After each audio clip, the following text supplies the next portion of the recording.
Alright, I'm gonna do a little video where I'm at today. This will be part 3. I built these airbag brackets where I could get the suspension up a little bit higher. I could get in and out of these jobs. I had some other airbags, but they were too small. I knew they wasn't gonna fit properly like they needed to, so I went ahead and got some big bags. These bags here will go from 4 inches to 18 inches is what I was told. But right now I got about 60 psi on them, and they've jacked the front end of the truck up pretty good, so I got plenty of ground clearance on the front end. It gave me 7.5 inches of clearance. I got the valve here for the fan, clutch fan set up. I'll show you how I done that with a gauge. Just kind of a simple method of doing things. I got all these holes cut down the side now for the clearance lights to go through. I'm doing all the wire in here now for those LED clearance lights. Walk around to this side and I'll show you what I got done since the last video. Alright, I got all my, can't really see it, but I got my, let's see if this works. There it is. It's kind of like a mess right now. I still got to get all that wiring tucked in and get it put back together. But that's my fuse box there. I put my flasher right here.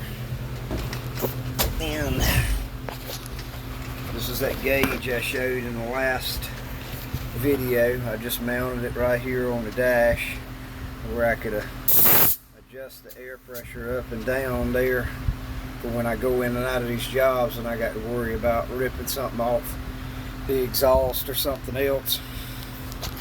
I got my GPS speedometer put in.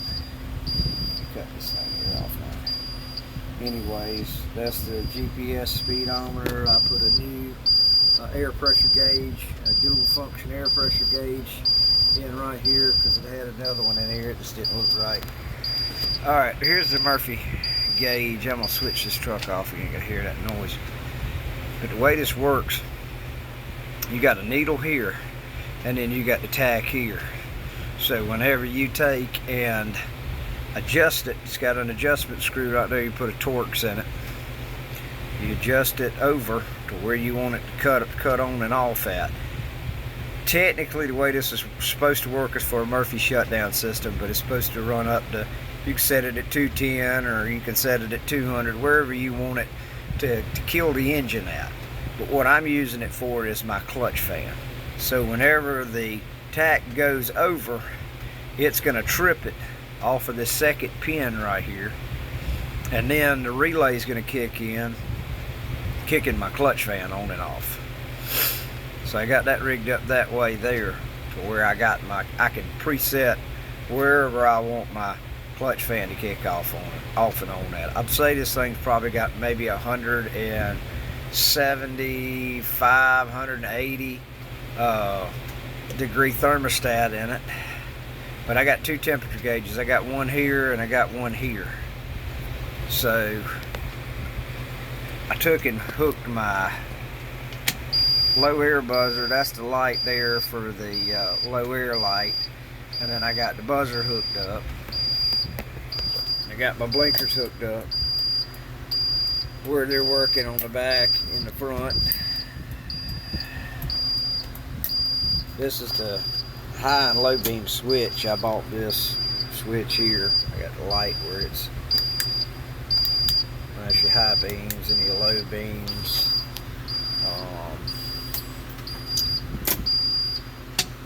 Everything's pretty much ready other than going through.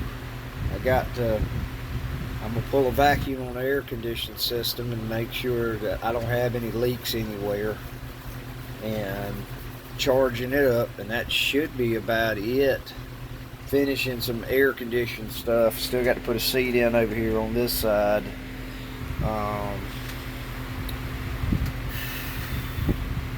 Can't think of anything else that I've done. I did have to change the PTO up. I put a direct mount PTO on it. Had a shaft on it that that went to the pump, but it was vibrating real bad when the engine would rev up and down due to having a load on it, and the hydraulic pressure cuts off, and then it doesn't have the load on it anymore, so the engine wants to speed up, causing the shaft to just spin like hell and start vibrating. So I put a direct mount PTO on here. I got to pull the injection pump off and figure out where the leak is on it, and then I'll have that. I think I showed y'all last time that I had put the electric windows in here. But all that's working now. I got the newer style electric windshield wipers. I got those installed. Put a new tack in here. That's a new tack from I think it's Dan's Shop is the name of the place. I also got this other gauge here, air gauge. I got it from there as well. What else did I get? I got a new air brake valve. It was kind of a neat way I had to rig it up. I wanted to use these old, I wanted to utilize the stuff that I already had where I wasn't having to buy anything else. But these were a screw-on style, newer style gauge, or newer style valve, and they didn't have this pin in them like the old school ones were. So I wanted it like the old school. So what I ended up doing was I took their new valve and I cut it off here. And I ended up making it to where it would slide inside real tight, and then I put some real strong epoxy on there where I got this, it's just like it was, original, and I was able to reuse these without having to buy anything new for it. But other than that, I got my seat installed. This is that new seat. It's coming along. I've still got a ways to go yet, but hopefully in the next 2 weeks I'll be finished with it, paint it up, and be driving it. But thanks for watching.